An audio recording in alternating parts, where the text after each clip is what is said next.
किसी मत, पंथ या संप्रदाय का गीत नहीं है। इस संपूर्ण भारत की आत्मा का स्वर है।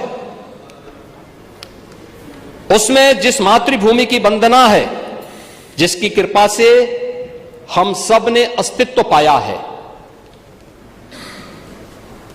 जो समझौता 1937-38 में देश की कीमत पर किया गया था, जिन लोगों ने किया था और जो लोग भी जाने अनजाने में आज वंदे मातरम का विरोध कर रहे हैं, इस राष्ट्रगीत का विरोध कर रहे हैं, उसका बहिष्कार कर रहे हैं, उन्हें इस देशवासियों से माफी मांगनी चाहिए। मान्यवर,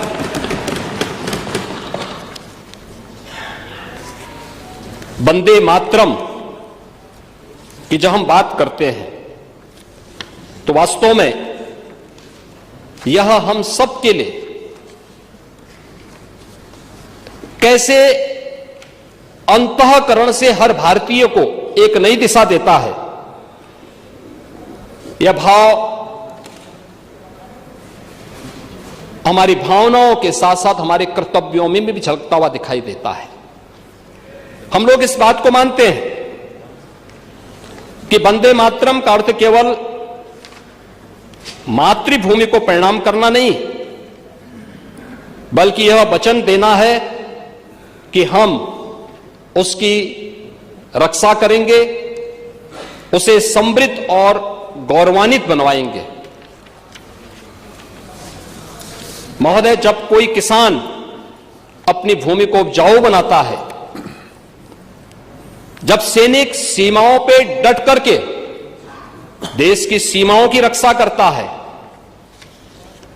जब एक आदर्श शिक्षक अपने छात्र को संस्कारित करता है, और जब भारत का युवा नवाचार से देश का नाम रोशन करता है, तब वंदे मातरम अपनी सार्थक रूप से जीवित दिखाई देता है। आज की युवा पीढ़ी इस गीत के मूल भाव को अपने जीवन का हिस्सा बनाए। इस दृष्टि से यह आवश्यक है कि सदन इस पर चर्चा करें। इन 150 वर्षों में दमन से मुक्ति तक, गुलामी से गरिमा तक, विभाजन से विकास तक भारत ने एक लंबी यात्रा तय की है। आज समय है गलती सुधारने का, तुष्टीकरण की भूलों से सीखने का, वंदे मातरम की गरिमा को पुनर्स्थापित करने का। और मैं पूरे सदन से इसके बारे में अपील करूंगा। और मैं तो अध्यक्ष जी आपसे भी इस बारे में अनुरोध करूंगा कि वास्तव में जिस अमर कीर्ति का यह महत्वपूर्ण गीत है, बंकिम चंद्र चट्टोपाध्याय का आनंद मठ उपन्यास का, उस आनंद मठ उपन्यास को इसमें से हर सदन के सदस्य को जरूर एक बार देखना चाहिए, उसका अध्ययन करना चाहिए।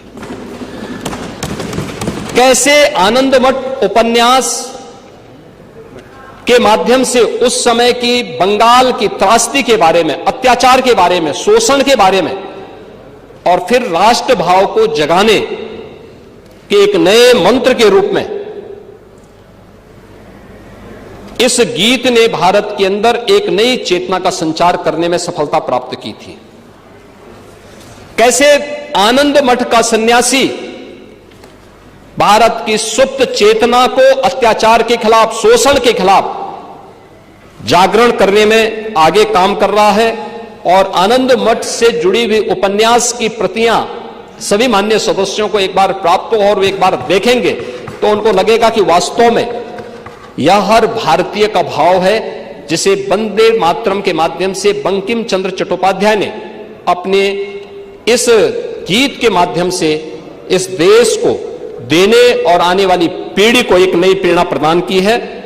और मेरा इस पूरे सदन से अनुरोध है कि वंदे मातरम के 150 वर्ष पूर्ण होने के उपलक्ष्य में हम संकल्प लें कि वंदे मातरम केवल अतीत की स्मृति न रहे, बल्कि हम सब के लिए भविष्य का भी एक संकल्प बने, जो संकल्प एक नए भारत का है, श्रेष्ठ भारत का है, आत्मनिर्भर और विकसित भारत का है। इस संकल्प के साथ हम सब सहभागी बने। इस विश्वास के साथ आपने 150 वर्ष पूर्ण होने के उपलक्ष्य में राष्ट्रगीत पर इस विशेष चर्चा को आज यहां पर स्वीकार किया है। मैं इसके लिए एक बार फिर से अध्यक्ष जी आपका और पूरे माननीय सदन का हृदय से धन्यवाद करता हूं और विश्वास करता हूं कि उस संकल्प के साथ हम सब जुड़ करके अपने क्रांतिकारियों, उन महापुरुषों के संकल्पों को आगे बढ़ाने का काम करें जिन्होंने देश की आजादी के लिए अपना बलिदान दिया था। धन्यवाद। जय हिंद। धन्यवाद माननीय मुख्यमंत्री।